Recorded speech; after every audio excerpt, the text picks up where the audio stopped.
meraih kebahagiaan keluarga dalam bingkai Islam dan dalam bimbingan Islam.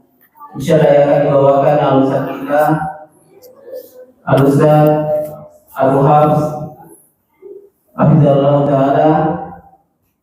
Kemudian insyaallah setelah azan nanti dilakukan sesi tanya jawab. Jadi bagi jamaah yang ingin bertanya, kami persilakan. Baik, kepada Ustaz Al-Fatihah.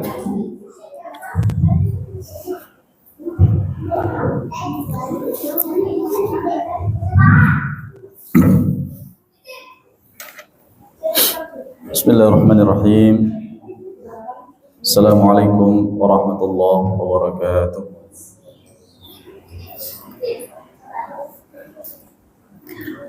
Innal hamdalillah nahmaduhu wa nasta'inuhu wa nastaghfiruh wa na'udzu billahi min shururi anfusina wa sayyiati a'malina. من يهده الله فلا مضل له ومن يضلل فلا هادي له أشهد أن لا إله إلا الله وحده لا شريك له وأشهد أن محمدا عبده ورسوله صلى الله عليه وعلى آله وأصحابه والتابعين وتابع التابعين ومن تبعهم بإحسان إلى يوم الدين. أما بعد. Jamaah salat maghrib, hadirin wal hadirat, rahimani wa rahimakumullah. Alhamdulillah, puji dan syukur kita panjatkan kehadirat Allah Subhanahu wa taala yang telah memberikan bermacam-macam nikmat. Nikmatul iman, nikmatul Islam, nikmat diberikan kesehatan dan kekuatan, juga nikmat diberikan kesempatan mendapatkan kesempatan-kesempatan yang baik dan berkah insyaallah. Jamaah sekalian, bapak-bapak dan ibu-ibu yang berbahagia, ikhwah sekalian, sebagaimana yang disampaikan tadi oleh pengurus masjid, insyaallah waktu kosong kita ini menjelang salat isya kita isi dengan sebuah kajian ilmiah, kajian Islam yang membahas tentang meraih kebahagiaan keluarga di bawah bimbingan Islam. Dari judulnya tentu kita mengetahui bahwa yang akan kita bahas insyaallah berkaitan dengan rumah tangga, berkaitan dengan perkara-perkara yang dibutuhkan di dalam membangun rumah tangga. Dan yang paling penting yang ingin kita sampaikan adalah tentang sebab meraih kebahagiaan, sebab-sebab mendapatkan kebahagiaan di dalam rumah tangga. Dan tidak hanya kita menyebutkan sebab, namun harus digarisbawahi sebab secara syar'i, secara islami. Kita ingin melihat dari kacamata Islam, bagaimana mendapatkan kebahagiaan di dalam rumah tangga kita dari sisi agama Islam itu sendiri. Kaum muslimin hadirin wal hadirat rahimani wa rahimakumullah. Sebagai orang yang telah berumah tangga, yang telah berkeluarga, apalagi sudah berpuluh-puluh tahun, pastilah yang paling diidamkan, yang paling didambakan mendapatkan kebahagiaan. Mendapatkan kebahagiaan, ketenangan, dan cinta di dalamnya, di dalam rumah tangga tersebut. Jangan dikira orang yang sudah berumah tangga 50 tahun, 40 tahun pasti mendapatkan kebahagiaan. Banyak yang mengeluhkan, bahkan tidak sedikit yang mengatakan, saya sudah berumah tangga puluhan tahun namun belum bisa bahagia. Ada yang mengatakan kepada pasangannya, tidak pernah bahagia bersamamu. Pasangannya yang satu juga mengatakan hal yang demikian. Oleh karenanya sangat penting dan menarik kita bahas perkara ini, agar tatkala kita mengarungi bahtera rumah tangga,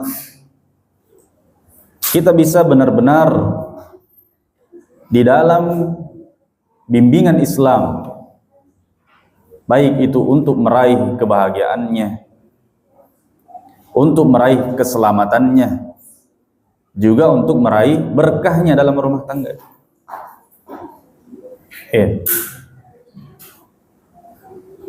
Dan kita berbicara selalu dikaitkan dengan Islam,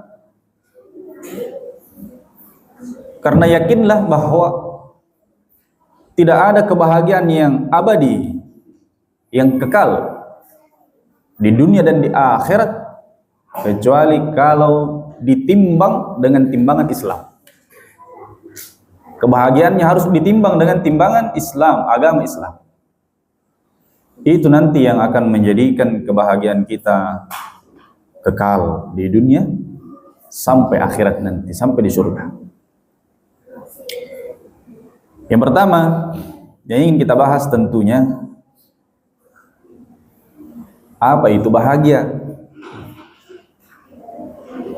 Apa yang dimaksud dengan bahagia? Kalau bahasa Arabnya as-sa'adah, kebahagiaan itu apa? Bisa jadi masing-masing manusia memiliki definisi pengertian yang berbeda.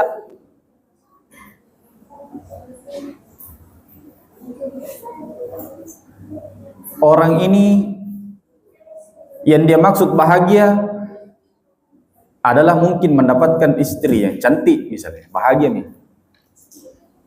Yang satunya bahagia itu adalah memiliki rumah sendiri, kendaraan sendiri, punya kerjaan tetap, itu bahagia.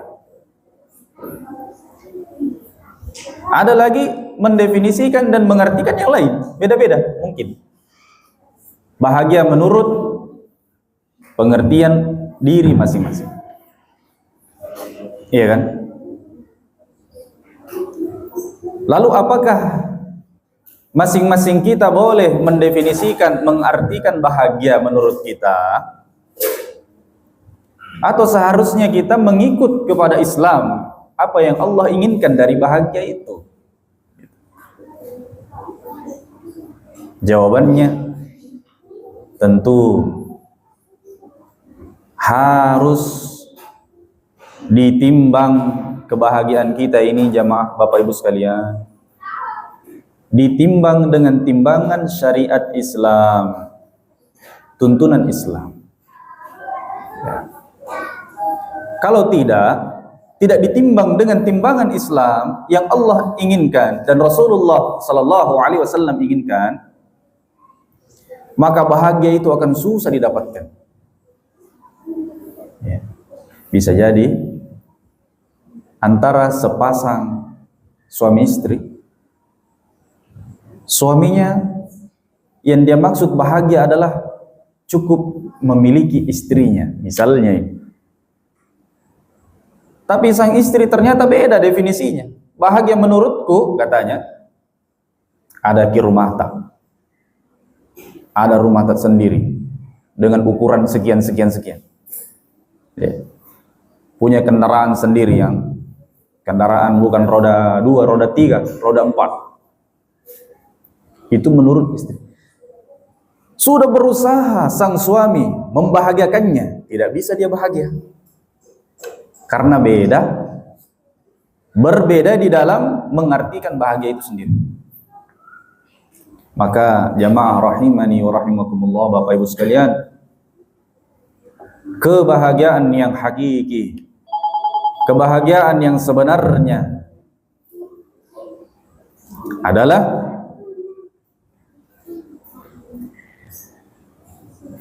merasa puas, merasa cukup dengan apa yang Allah Subhanahu wa ta'ala berikan kepada dirinya. Merasa cukup dan merasa puas dengan apa yang Allah Subhanahu wa ta'ala berikan kepadanya. Dari sifat ini akan beranak ya bentuk-bentuk kebahagiaan yang lain. Di antaranya dia merasa tenang. Bahagia itu kan tenang hatinya. Tenang. Ya. Tidak mengeluh. Itu bahagia itu, ya. Tidak mengeluh, bahagia. Kemudian setelah tenang dan tidak mengeluh, dia merasakan adanya cinta. Nah, karena dari sifat syukur, merasa puas dengan apa yang Allah Subhanahu wa ta'ala berikan tadi, akan tumbuh cinta. Karena sekecil apapun yang diberikan oleh pasangan, masing-masing akan mensyukurinya. Maka di situ akan muncul cinta. Makanya ada istilah, semoga keluarga tak sakinah, mawaddah, warahmah. Itulah kebahagiaan yang sebenarnya. Kata Nabi SAW, ya, bukanlah kaya, yang dimaksud kaya adalah kaya harta. Walakinnal ghina ghinan nafs. Akan tetapi yang dimaksud kaya yang sesungguhnya, orang memiliki kekayaan yang hakiki ketika jiwanya itu kaya, merasa cukup dengan yang Allah Subhanahu wa ta'ala berikan kepadanya. Ini bahagia menurut bingkai Islam, agama Islam. Oleh karenanya Allah Subhanahu wa ta'ala memerintahkan kita untuk apa? Bersyukur. Kata Allah Subhanahu wa ta'ala, la in syakartum la azidannakum. Apabila kalian itu bersyukur kepada nikmat-nikmat Allah, la azidannakum, maka akan aku tambah nikmatku kepada kalian. Sini perintahnya adalah disyukuri, bukan minta tambahan terus, tapi lupa mensyukuri apa yang Allah Subhanahu wa ta'ala berikan. Nah, kemudian apa sebab kebahagiaan? Inti dari pembahasan sekarang. Setelah kita tahu bahagia itu adalah merasa cukup dengan apa yang Allah berikan, mensyukuri apa yang Allah Subhanahu wa ta'ala berikan kepada kita, sekecil apapun itu. sehingga muncul ketenangan jiwa, muncul ya kepadanya tidak mengeluh dan rasa cinta, saling mencintai. Untuk mendapatkan itu jamaah rahimakumullah ada sebab-sebabnya yang disebutkan di dalam agama kita. Sebabnya terbagi dua. Sebab kebahagiaan rumah tangga itu terbagi dua. Yang pertama, kembali kepada agama Islam itu, ditinjau dari sisi agama, ya. Dan yang kedua, ditinjau dari sisi rumah tangga itu sendiri, kiat-kiatnya apa saja yang harus dilakukan di rumah tangga. Sebab yang pertama, dari sisi agama Islam, harus kita berusaha untuk melakukannya, yaitu apa? Yang pertama, at-tamassuk bidini al-Islam. Berpegang teguh jamaah, berpegang teguh dengan Islam. Jangan setengah-setengah pegangnya. Mengaku Islam, sudah berumah tangga, masih setengah-setengah pegang agama Islam. Allah mengatakan, udkhulu fis silmi kafah. Masuklah Anda ke dalam Islam kafah, dengan menyeluruh, dengan memahami yang wajib-wajib dan meninggalkan yang haram, ya. Mengetahui apa yang harus dikerjakan, apa yang harus ditinggalkan. Nah, ini yang paling penting, ya. Allah Subhanahu wa taala berfirman, man amila salihan min dzakarin aw unsa wa huwa mu'min falanuhyiyannahu hayatan thayyibah. Barang siapa yang beramal saleh, mengamalkan agama Islam, tingkatannya dari yang wajib dulu Bapak Ibu.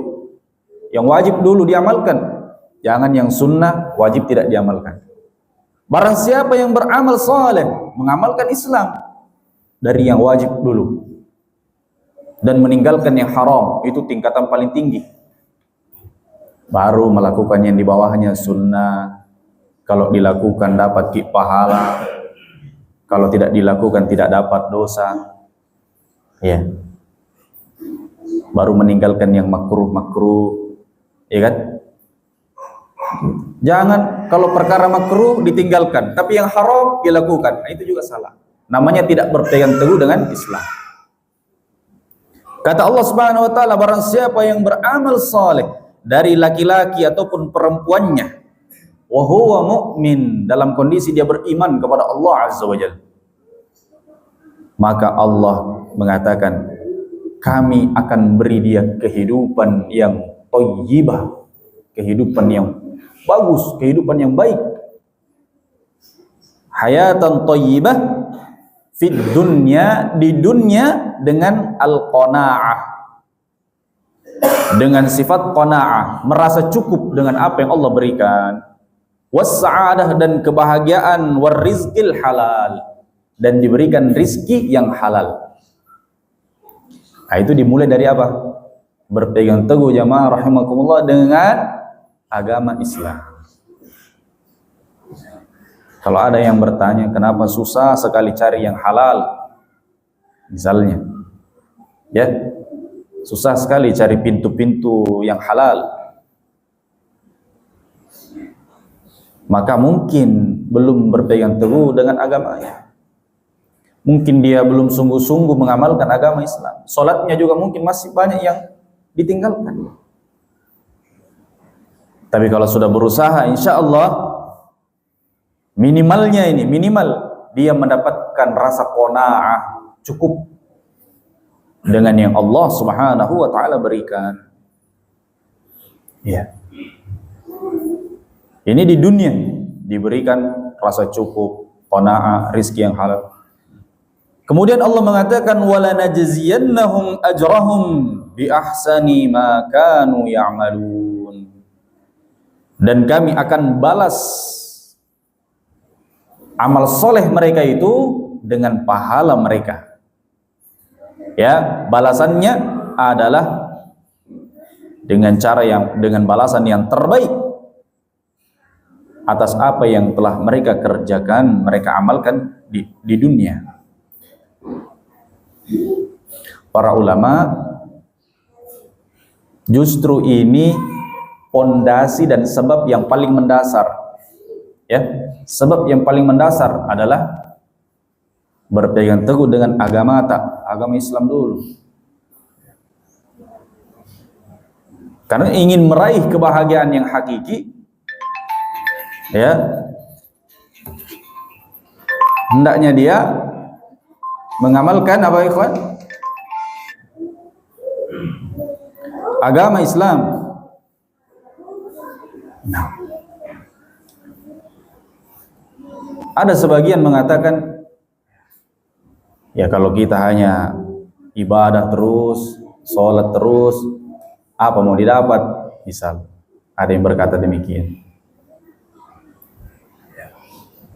Walaupun kita ibadah, tapi intinya harus bekerja. Di balik katanya intinya harus bekerja. Ini perlu diluruskan. Betul, bekerja itu akan mendatangkan pemasukan, mendatangkan rizki. Betul itu.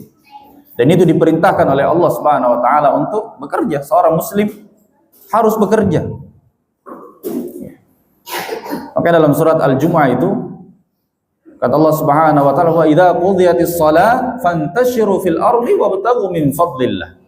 Kalau selesai salat Jumat, kembali maki bekerja lagi dan carilah rizki yang Allah Subhanahu wa taala telah turunkan di dunia ini dari keutamaannya.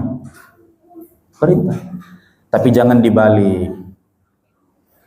Ya, intinya bekerja. Ibadahnya nomor 2, terbalik. Harus agama dulu nomor 1. Karena rizki itu hanya mengikut saja, bonus. Sebesar apapun bonus yang kita dapatkan, ya, sebesar apapun yang kita dapatkan dari dunia ini, itu masih kecil, belum ada bandingannya dengan akhirah.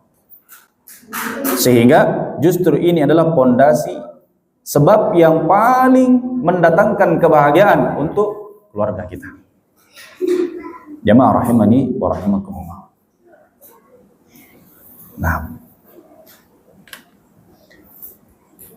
seorang ulama terdahulu pernah mengatakan, memberikan nasihat, aslih sariratak yuslihullahu alaniyatak, yuslihillahu alaniyatak. Perbaikilah sarirataka, perbaikilah hubunganmu dengan Allah yang tersembunyi, yang tidak dilihat oleh orang-orang, yang hanya kita dengan Allah yang tahu. Perbaiki hubungan kita ini, maka Allah Subhanahu wa taala akan memperbaiki alaniyatak, memperbaiki apa yang terlihat darimu di pandangan manusia. Mau dihormati oleh manusia, mau dimuliakan dan dihormati oleh orang, tapi dia tidak pernah memuliakan Allah Azza wa Jalla. Kalau tidak ada orang yang melihat, berani bermaksiat, tidak pernah berdua dengan Allah Subhanahu wa taala, memohon, minta ampun, beristighfar dan bertaubat. Maka ini nasihat yang sangat penting. Kata sebagian ulama, muliakanlah, perbaikilah hubunganmu dengan Allah, maka Allah akan perbaiki apa yang nampak darimu.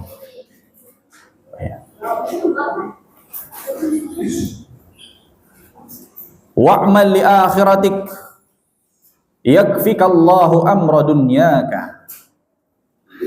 Beramallah untuk persiapan akhirat, amal soleh untuk persiapan menghadapi hari akhir, maka Allah akan mencukupi urusan duniamu.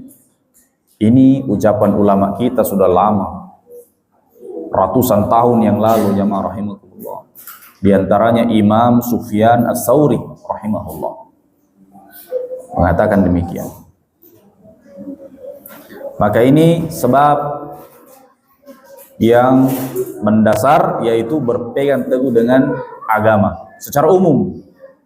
Agama Islam dipegang teguh artinya apa? Diamalkan semua perintah-perintah di dalamnya dan ditinggalkan seluruh larangan-larangannya. Itu namanya berpegang teguh.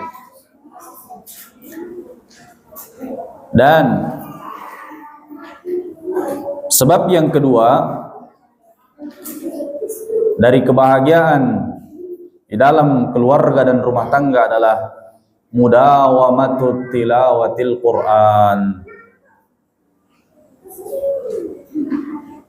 Terus menerus rutin membaca Al-Quran. Bapak Ibu sekalian, mudawamah qiraatul Quran, terus menerus, tidak putus. Bukan banyaknya dibaca, bukan banyaknya kita membaca Al-Quran di setiap hari, bukan. Tapi terus menerusnya kita membaca setiap hari. Anggap saja dalam satu hari kita baca Al-Quran habis salat subuh, pulang di rumah jangan langsung tidur.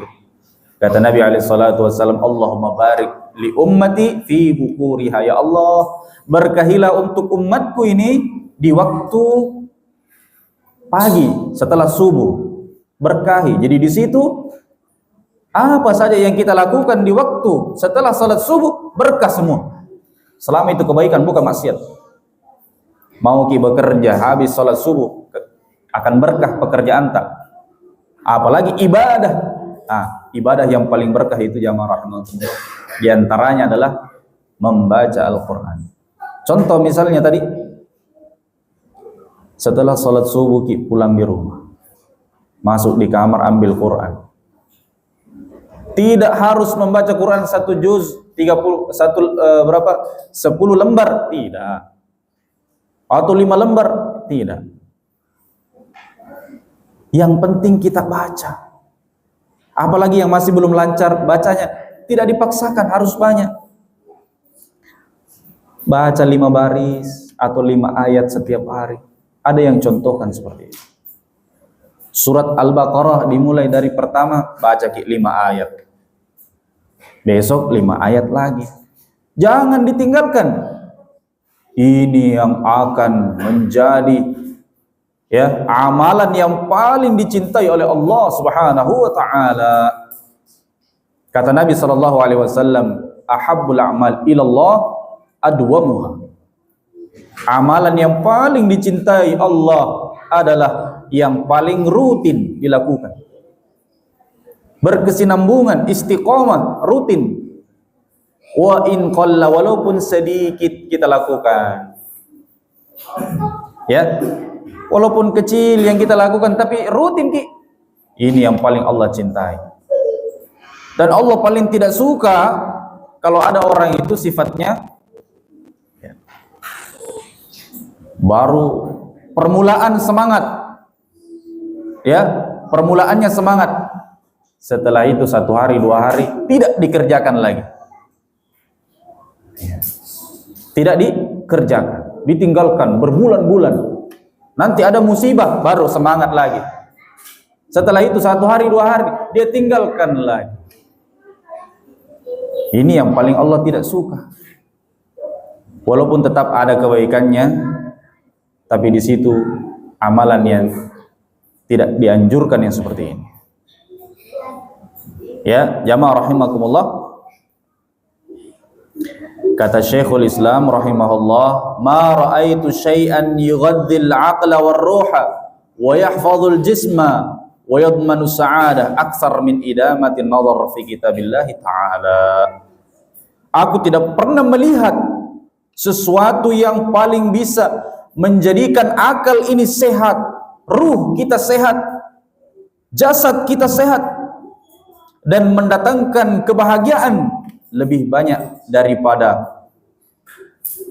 rajin membaca Al-Quran. Efeknya itu jamaah rahimakumullah, bukan hanya di mulut dan di amal soleh, untuk kita, untuk anak tak, untuk rumah tak, semua efeknya ke situ. Bahkan suatu hari Syekhul Islam Ibnu Taimiyah pernah didatangi oleh muridnya yang bernama Syekhul Islam Ibnu Katsir, ahli tafsir. Ada namanya tafsir Ibnu Katsir, nah itu beliau yang bikin, beliau yang tulis tafsir.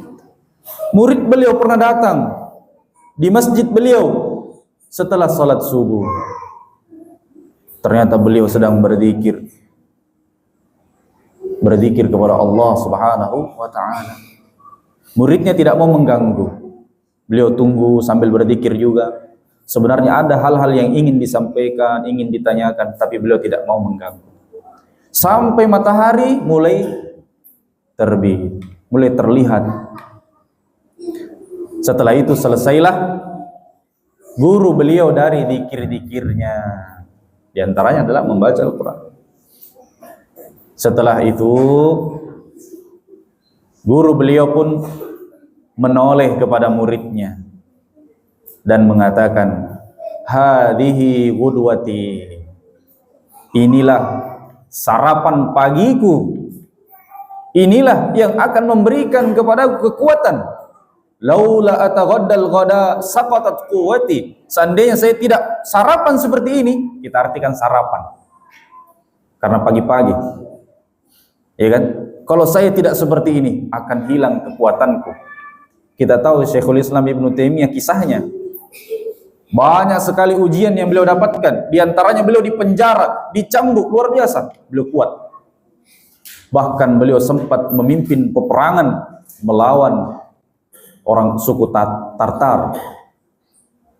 Ya. Dalam kondisi beliau masih sebagai narapidana, dipenjara oleh penguasa yang zalim. Beliau minta izin, izinkan saya berperang membela agama Islam, membela negaraku. Setelah selesai perang, masukkan lagi saya ke penjara, tidak masalah. Kuatnya keimanan beliau, kokohnya prinsip beliau, salah satunya sebabnya ini. Jamaah rahimakumullah. Kalau beliau sebegitu kuatnya disebabkan karena membaca Al-Quran, zikir, bagaimana kita yang sedikit tantangannya lalu kita mengamalkan amalan yang sama? Tentu Allah Subhanahu wa ta'ala akan berikan pertolongan, dan yang paling kita inginkan adalah kebahagiaan. Allah Subhanahu wa ta'ala berfirman dalam Al-Quranul Karim dalam surat Shad ayat yang ke-29, Kitabun anzalnahu ilaika mubarakun liyadabbaru ayati. Kitab Al-Quran yang Allah turunkan, yang kami turunkan kepadamu wahai Muhammad sallallahu alaihi wasallam, adalah kitab yang berkah, mendatangkan kebaikan yang banyak untuk kehidupan kita. Mubarak liyadabbaru. Tujuannya kitab ini untuk ditadabburi, dipelajari, dibaca, dihafal bagi yang punya kemampuan untuk menghafal, dan difahami ayatihi, ayat-ayatnya. Nah, ini yang sekarang sudah mulai luntur. Pulang salat subuh langsung handphonenya, browsing, scroll ke atas, buka aplikasinya, cari yang lucu-lucu. Apa ini yang lucu hari ini? Subhanallah. Bagaimana kita bisa dapat berkah pagi hari? Pembukaan harinya saja sudah lain yang dilihat. Muqaddimah namanya, muqaddimatul yaum, itu pada subuh. Hampir 10 jam dihabiskan untuk melihat handphone misalnya. Apalagi bukan perkara yang bermanfaat yang dilihat.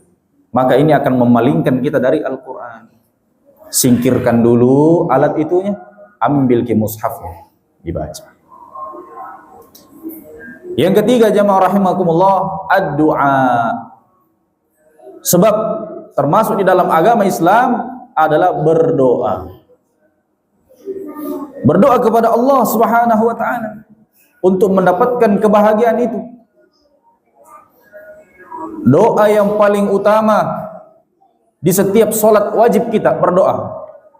Kalau selama ini kita masih belum mendapatkan ketenangan dalam rumah tangga, kebahagiaan, selalu was-was, selalu curiga, selalu begini dan begitu, banyak-banyak kita berdoa, terutama di dalam sujud-sujud kita berdoa kepada Allah. Ya Allah, berikanlah kami kebahagiaan, berikanlah kami iman, berikan kami hidayah. Terus berdoa kepada Allah SWT. Ya. Dan doa itu harus yakin. Ya, yakin kepada Allah dan khusyuk dalam doanya. Jangan kemana-mana pikirannya. Rabbana atina fid dunya hasanah, tapi tidak tahu ini sedang doa apa. Iya. Allahumma inni as'aluka ilman nafi'an wa rizqan thayyiban, tapi tidak, hatinya tidak hadir kepada Allah. Harus khusyuk.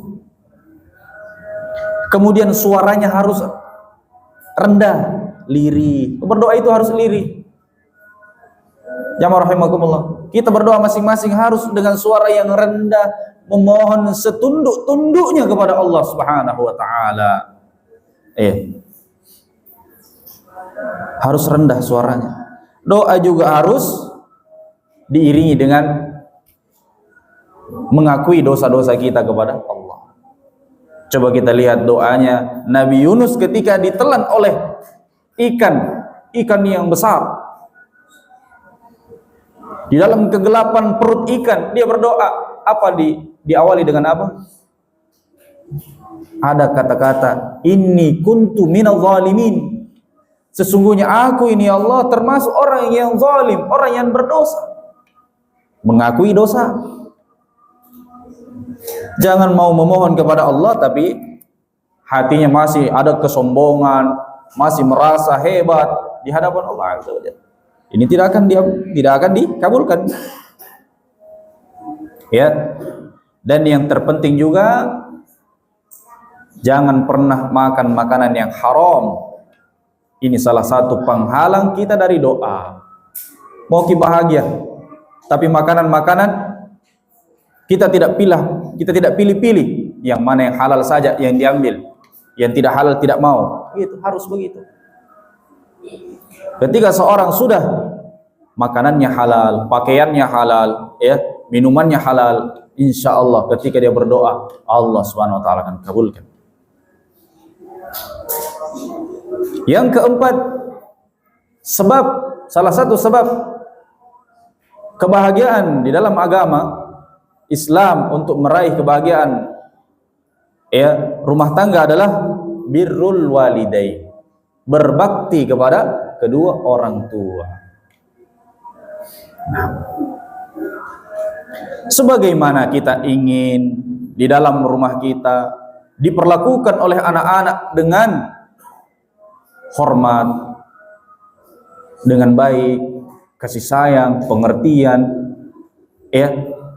ditaati, maka seperti itulah seharusnya kita memperlakukan orang tua kita. Bagi yang masih mendapati kedua orang tuanya hidup, maka hendaklah bergegas sebelum terlambat. Jangan sampai dia meninggal dunia dalam kondisi benci kepada kita. Kenapa? Karena bisa nanti Allah Subhanahu wa taala akan membalas itu kepada anak-anak kita. Kita akan membenci anak-anak kita sendiri dikarenakan perlakuan mereka kepada kita yang tidak bagus. Itu semua disebabkan adalah perilaku kita kepada orang tua kita. Ya. Karena jazaa'u sayyi'atin sayyi'atun misluh. Balasan keburukan itu karena akibat keburukan itu sendiri, kata Allah Azza wa Jalla. Nah,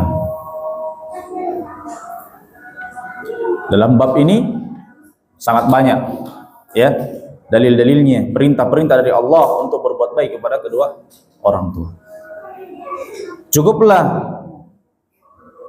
berbakti kepada kedua orang tua ini adalah sebab keselamatan diri kita sendiri saja. Ini sudah cukup.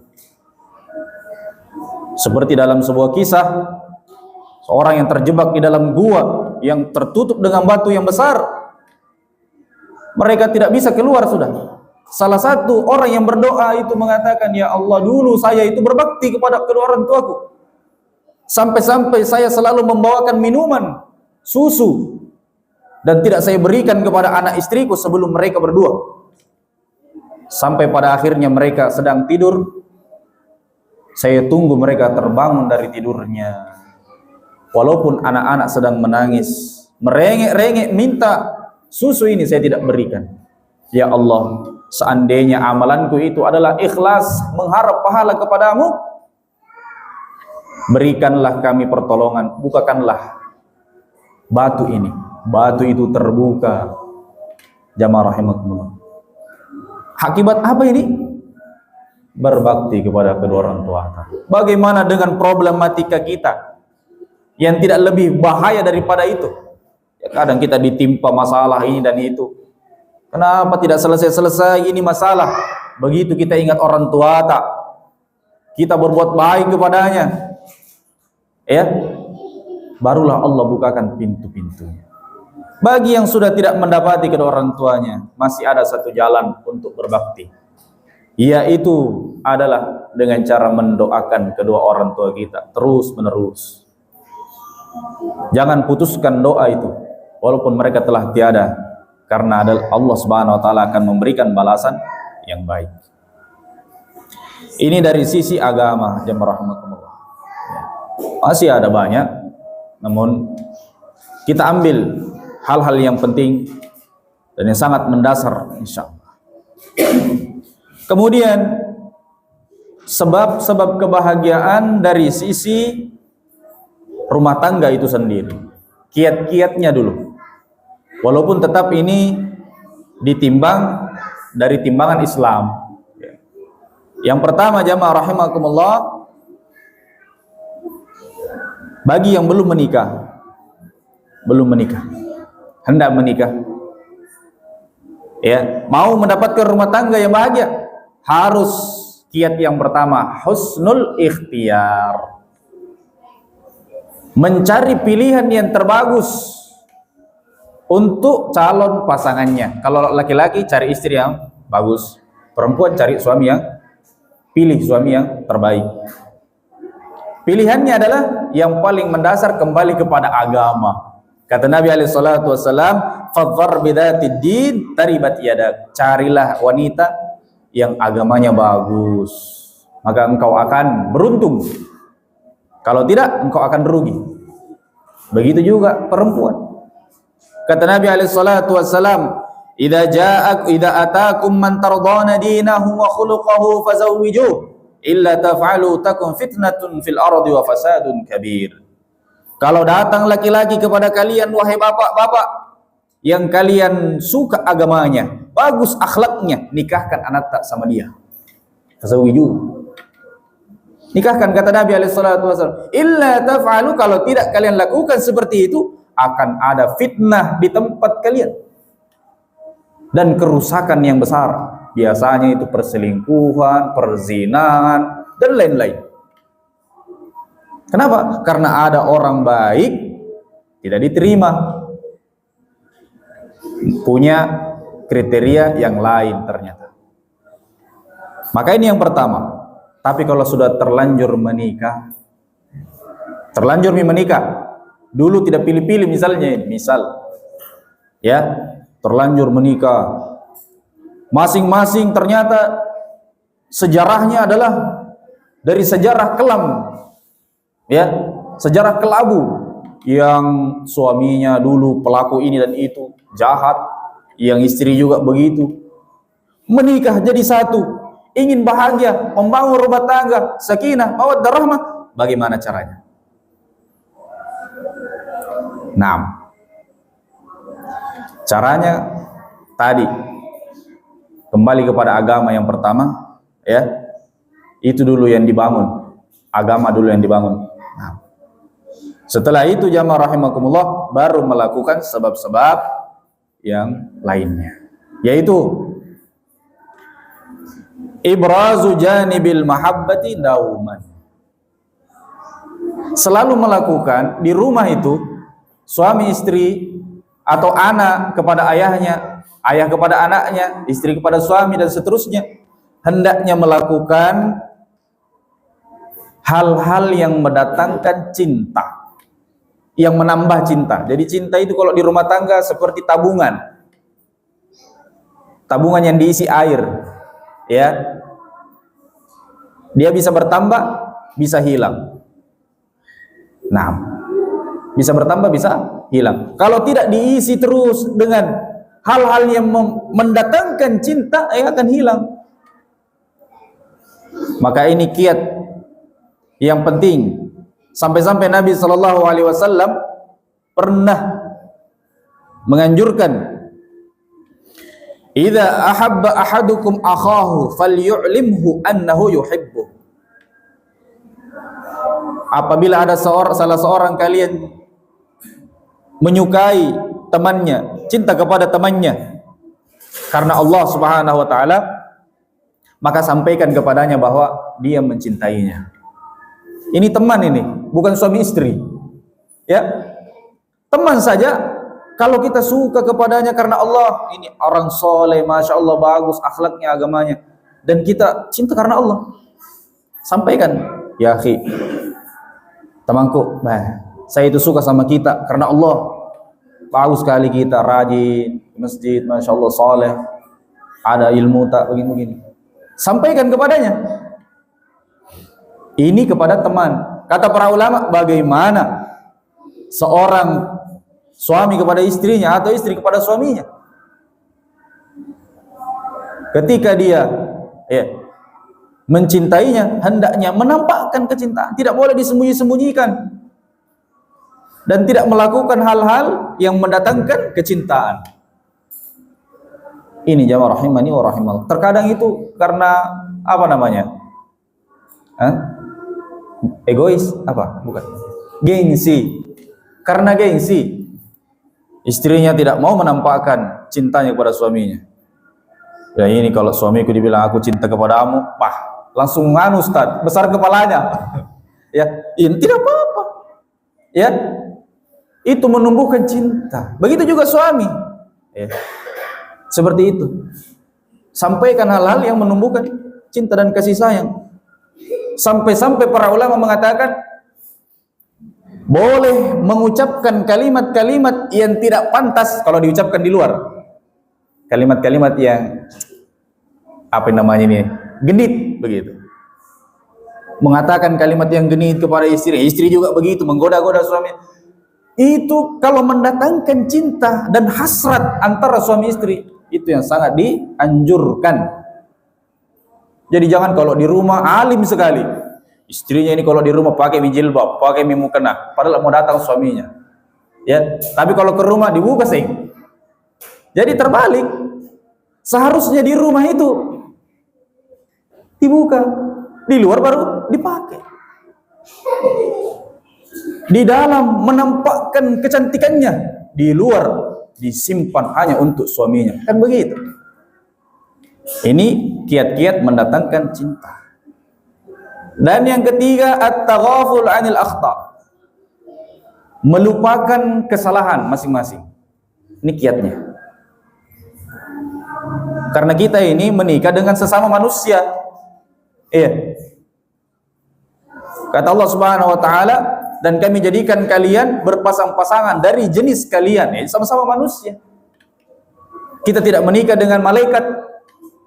Sehingga karena sesama manusia, kata Nabi, kullu bani Adam khata', anak cucu Adam itu tempatnya salah, selalu melakukan kesalahan, tidak ada yang sempurna.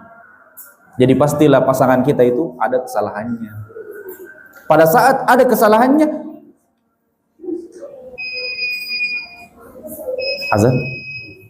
azan dulu, baru kita lanjut sedikit setelah azan.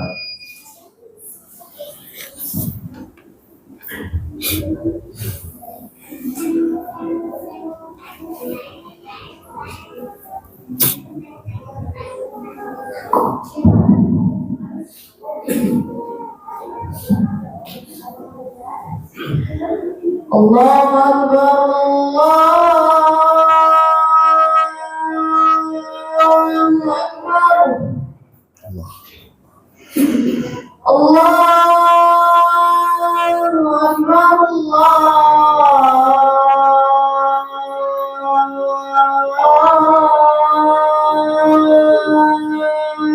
Akbar. Asyhadu an la ilaha illallah.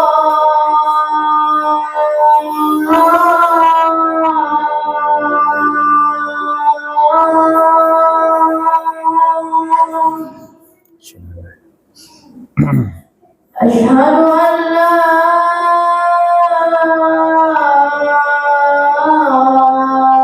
ilaha illallah.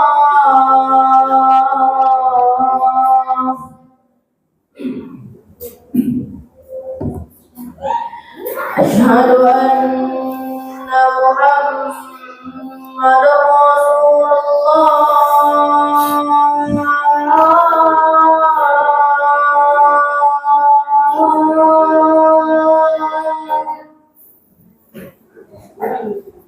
Asyhadu anna Muhammadar Rasulullah.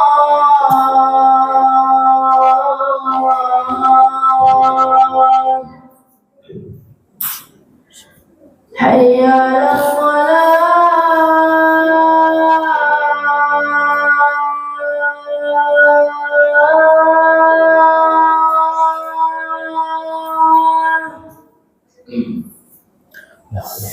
Hayya 'alas shalah.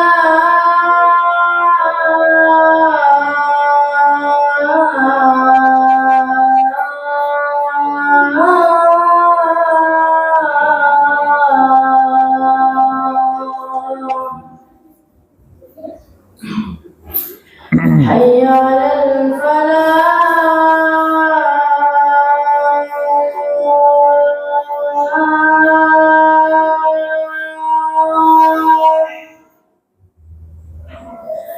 Hayya 'alal falah.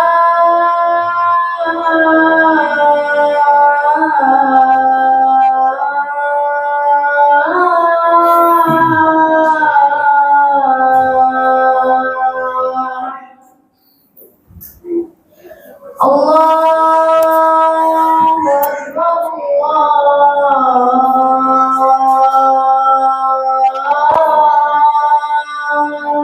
Allahu Akbar. La ilaha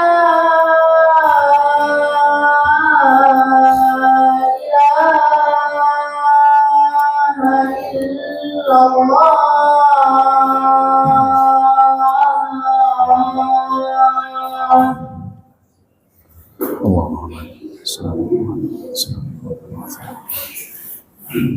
Baik, kita lanjut sedikit ya sebelum sesi tanya jawab. Kemudian ini yang terakhir insya Allah, walaupun masih banyak Pak.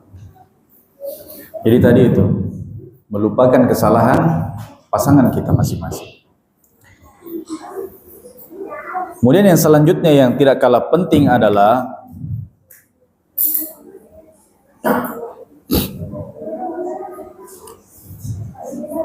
adamul iksar minat talabati wal ihtimam bi syakhsiyat, yang artinya tidak memperbanyak tuntutan. Masing-masing pihak tidak terlalu banyak menuntut.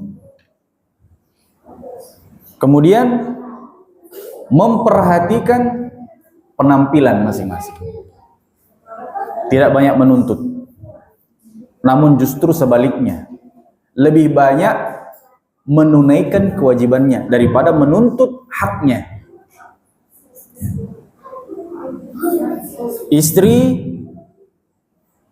yang pandai di dalam menunaikan haknya daripada pandai menuntut, ini istri yang bagus, istri yang soleh, istri idaman ini. Padahal banyak keinginannya sebenarnya. Ingin rumah, ingin kamarnya misalnya ada AC-nya, dingin sedikit. Ingin begini dan begitu. Tapi melihat keluarganya dulu. Kira-kira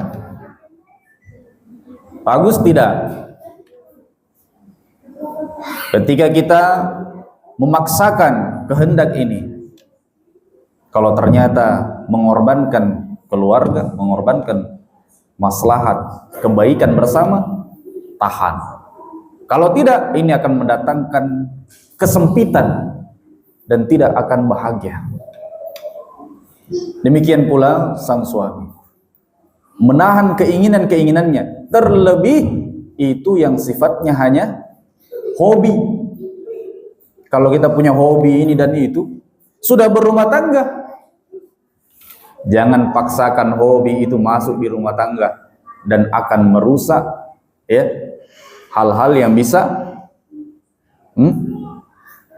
menjadikan masalah. Kalau hobinya yang simple-simple saja, hobi olahraga, bulu tangkis, itu pun tidak setiap malam sampai jam 1 malam. Kalau setiap malam sampai jam 1 malam, istrinya akan marah, wajar. Ya wajar. Hobi ini perhatikan. Kalau cuma hobi itu hanya sampingan memang. Kebutuhan saja harus dilihat, tidak terlalu banyak menuntut. Begitu juga istri. Ya, kalau punya keinginan-keinginan, hendaknya dikurangi. Utamakan dulu yang terpenting. Kemudian tadi kita sebutkan memperhatikan apa? Penampilan tak. Tidak pandang usia, apalagi yang muda. Ya, justru semakin kita bertambah umur, berarti harus lebih sering-sering perhatian, karena umur bertambah itu bertambah juga ketampanannya, kecantikannya. Di situ harus lebih memperhatikan diri. Jangan tidak mau tahu sih. Habis dipijit pakai minyak urut, tidak mandi, tidur sama istrinya misalnya, atau sebaliknya istri juga begitu. Jangan. Ya. Tapi apa? Bagi perempuan bersolek untuk suaminya ibadah. Berhias ya, untuk suaminya itu ibadah. Suami berpenampilan bagus untuk istrinya juga ibadah. Ya. Semua hal-hal yang menambah cinta itu menjadi ibadah. Nah, dan saya tutup yang termasuk sepele tapi mendatangkan cinta yang luar biasa adalah berwajah ceria, senyum, basyasha dalam bahasa Arabnya itu. Selalu bermuka ceria di hadapan pasangannya. Selelah apapun kita di luar dan banyak masalah di luar, di tempat pekerjaan, ketika sudah mulai sampai di rumah harus dirubah itu. Jangan masalah di luar dibawa masuk di rumah, kemudian disikapi sama dengan masalah yang ada di luar. Tampakkan wajah ceria dan senyum sebagaimana Rasul sallallahu alaihi wasallam, beliau selalu demikian kepada istri-istrinya, kepada keluarganya. Demikian pula keluarga kepada Rasul. Kata Nabi alaihi salatu wasallam, maukah kamu saya tunjukkan harta yang paling berharga, yaitu istri yang salihah. Salah satu cirinya, idza nadhara ilaiha sarratu. Kalau suaminya memandang istrinya, istri itu akan membuat suaminya senang. Berarti bagaimana? Ketika dilihat, dia juga senyum. Ya. Dia juga wajahnya berseri-seri. Tidak buang muka, kecut, masam mukanya. Tidak seperti itu. Ini jamaah rahimani wa rahimakumullah yang bisa kita sebutkan. Sebelum kita akhiri, mungkin ada pertanyaan, tafadhal. Oh ini dari akhwat ya. Ada pertanyaan? Assalamualaikum. Waalaikumsalam. Izin bertanya Ustadz, bagaimana sikap istri kepada suami yang kadang menganggap istrinya kurang bersyukur apabila kita sebagai istri mengeluh capek dengan pekerjaan rumah? Jazakallah khair. Suami yang menganggap istrinya kurang bersyukur ketika istrinya mengeluh, Masya Allah. Ya, sebagai suami harus pandai-pandai lah, harus pandai. Nah, jangan langsung memvonis. Walaupun itu benar, misalnya benar istrinya ini suka mengeluh, tidak bersyukur, dikasih sedikit, bilang ya sedikit nah, segini aja kita dapat, misalnya. Jangan langsung, ya, jangan langsung memvonis. Bagaimana kita membahasakannya? Cukup kita mengatakan istri yang solihah itu adalah istri yang mensyukuri, itu bahasanya, seberapapun yang Allah berikan. Itu kan tidak mengatakan dia tidak bersyukur, ya kan? Tapi istri yang solihah itu demikian. Nah, ini lebih menenangkan, ya, seperti itu. Barakallahu fikum. Dan sekaligus saya nasihatkan juga kepada istri yang suka mengeluh. Barakallahu fikum. Secapek apapun ya kita mengerjakan pekerjaan rumah, semakin capek dan lelah, semakin besar pahala tak dan dekat dengan surga. Sudah capek seharian diakhiri dengan mengeluh, bisa batal ini. Ya, pahala yang begitu besar yang Allah siapkan diakhiri dengan mengeluh kepada suami. Wah, sayang sekali, sudah dibangun setengah mati, diruntuhkan di ujungnya. Sembunyikan capekmu, ya, sembunyikan lelahmu. Tapi apa? Tampakkan wajah berseri-seri dan beri apresiasi kepada suami apa yang telah dibawanya dari luar. Insyaallah, ya. Nah, karena itu adalah sebagai kunci surga kita. Masing-masing harus seimbang. Istri juga pandai menyembunyikan, ya, keluh kesahnya, suami juga demikian. Wallahu a'lam bishawab. Kemudian pertanyaan selanjutnya, Ustadz, bagaimana kita memilih pasangan yang baru belajar agama? Nah, tapi sudah yakin dengan dia.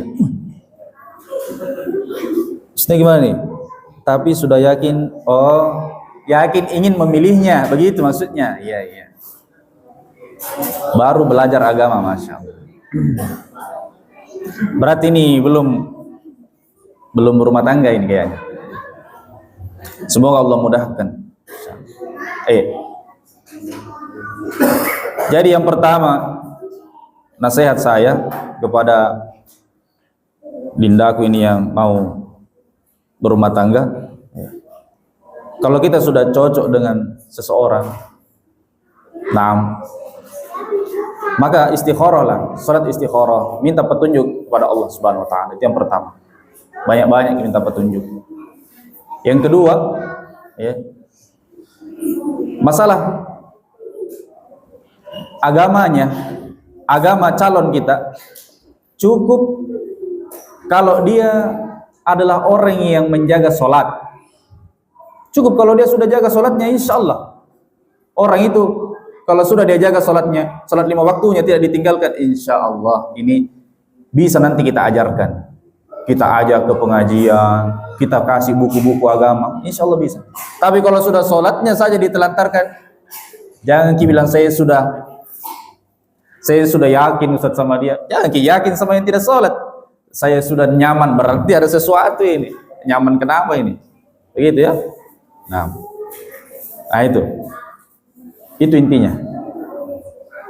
Kalau dia di sini baru mau belajar agama, artinya mau belajar, mau mencari, bagus. Ajarkan, ya, melalui siapa? Melalui mungkin keluarganya atau apa. Seperti itu.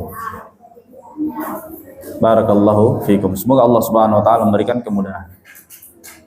Mana? Ada lagi? Barangkali ada yang mau ditanyakan?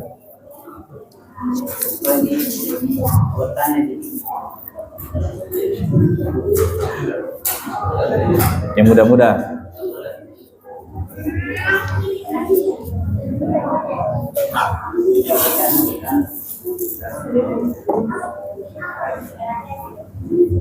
Cukup ya Bang? Iya. Naktafi bihada. Assalamualaikum warahmatullahi wabarakatuh.